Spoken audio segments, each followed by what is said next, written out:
అత్యుత్తమర్యాంకులే లక్ష్యంగా నారాయణ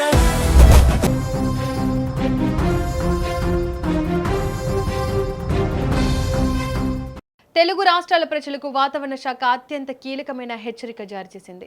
ఉత్తర బంగాళాఖాతంలో బలంగా మారిన అల్పపీడనం వాయుగుండంగా మారే సూచనలు కనిపించడంతో రాబోయే 3 రోజుల పాటు ఆంధ్రప్రదేశ్, తెలంగాణ వ్యాప్తంగా విస్తారంగా వానలు కురిసే అవకాశం ఉంది.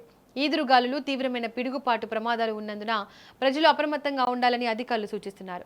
ఉత్తర బంగాళాఖాతం, పశ్చిమ బెంగాల్, బంగ్లాదేశ్ తీరాలకు సమీపంలో ఏర్పడిన అల్పపీడనం రాబోయే 12 గంటల్లో తీవ్ర అల్పపీడనంగా బలపడనుంది. ఇది క్రమంగా మరింత శక్తి పుంజుకొని వాయుగుండంగా మారే ప్రమాదం ఉందని వాతావరణ శాఖ స్పష్టం చేసింది. దీని ప్రభావంతో 2 తెలుగు రాష్ట్రాల్లో వర్ష ప్రభావం పడనుంది. అల్పపీడనం ప్రభావంతో ఆగస్టు 18 వరకు కోస్తాంధ్ర, రాయలసీమ ప్రాంతాల్లో అక్కడక్కడ ఉరుములు, మెరుపులతో కూడిన వానలు పడతాయని నిపుణులు హెచ్చరిస్తున్నారు. ఇక ఆంధ్రప్రదేశ్ వ్యాప్తంగా గంటకు 40 కిలోమీటర్ల వేగంతో ప్రచండ ఈదురుగాలులు వీచే అవకాశం ఉంది. గడిచిన 24 గంటల్లో పార్వతీపురం, మన్యం జిల్లాల్లో అత్యధికంగా 43.8 మిల్లీమీటర్ల వర్షపాతం నమోదైంది.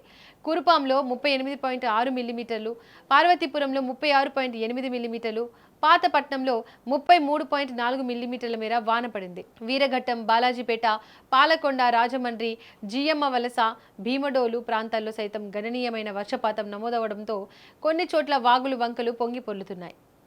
రుతుపవన ద్రోణి ప్రభావంతో తెలంగాణలో రాబోయే వారం రోజులు వానలు పడనున్నాయి. వచ్చే 3 రోజుల పాటు నేల ఉపరితల గాలులు గంటకు 30 నుంచి 40 కిలోమీటర్ల వేగంతో వీచే అవకాశం ఉందని హైదరాబాద్ వాతావరణ కేంద్రం తెలిపింది. ముఖ్యంగా ఉత్తర తెలంగాణలోని ఆదిలాబాద్, కొమరంభీం, ఆసిఫాబాద్, మంచిర్యాల, పెద్దపల్లి, జయశంకర్, భూపాలపల్లి, ములుగు జిల్లాల్లో 1-2 చోట్ల కుండపోత వర్షాలు కురిసే అవకాశం ఉంది. ఇక భారీ వర్షాల నేపథ్యంలో వర్షం కురిసే సమయంలో చెట్ల కింద గానీ, విద్యుత్ స్తంభాలు, ట్రాన్స్ఫార్మర్ల వద్ద కానీ నిలబడవద్దని అధికారులు అత్యంత కఠినమైన సూచనలు చేశారు. పిడుగులు పడే ప్రమాదం ఉన్నందున గ్రామీణ ప్రాంత ప్రజలు, రైతులు సురక్షితమైన కాంక్రీట్ భవనాల్లో ఆశ్రయం పొందాలి. పొలాల్లో పనిచేసే వారు ఉరుములు మొదలవగానే ఎత్తైన ప్రదేశాలకు వదిలి సురక్షిత ప్రాంతాలకు వెళ్లడం మంచిది.